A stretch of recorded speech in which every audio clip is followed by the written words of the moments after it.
You mentioned earlier that religion, well, you were talking about altruism, but also you mentioned 2,000 years of religion, that it's so intrinsically ingrained in cultures all over the world. And by objectivism discarding religion, don't you see that as a huge obstacle to the spread of the objectivistic ideas, just because people almost instinctively react adversely to concepts that discard religion? And I want to say this because for example, I believe in God, but at the same time I think that religion is a really bad thing. And do you think that it is a valid concept to think that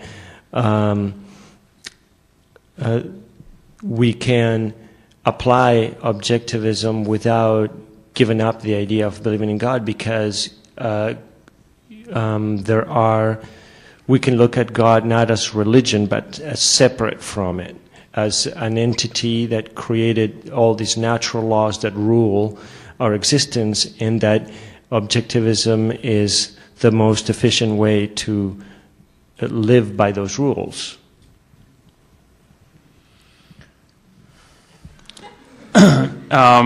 No, I don't think it's possible to mix objectivism with any advocacy of the supernatural. And when you talk about a God who creates the world, you're talking about something that transcends the natural world, the world that we know exists, that it is what it is, that obeys causal law.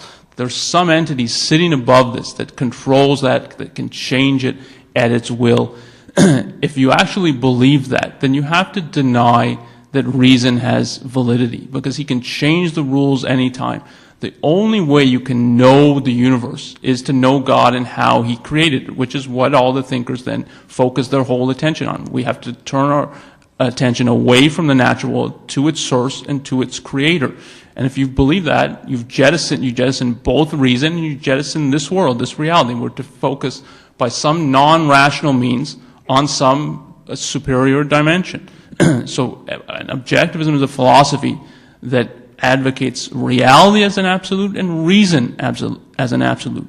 The universe is all there is. It's what exists, it's where you live, and it's what you have to know in order to stay alive. And your means of knowing it is reason, period.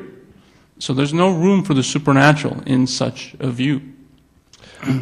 Don't you find that a lot of the most advanced concepts in physics, such as the unified theory, the unified force, and leads towards something per se unifying that could be defined by some as God? No.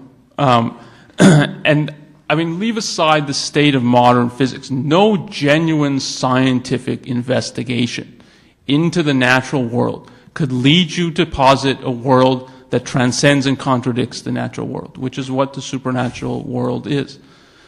All that scientific investigation leads to is more knowledge of the natural world. So there's again no opening for a supernatural dimension in that kind of I guess I just identify the natural world with a transcendental but world, that's, I guess. Yeah. I mean, we can talk about that after this, but I mean, that's a complete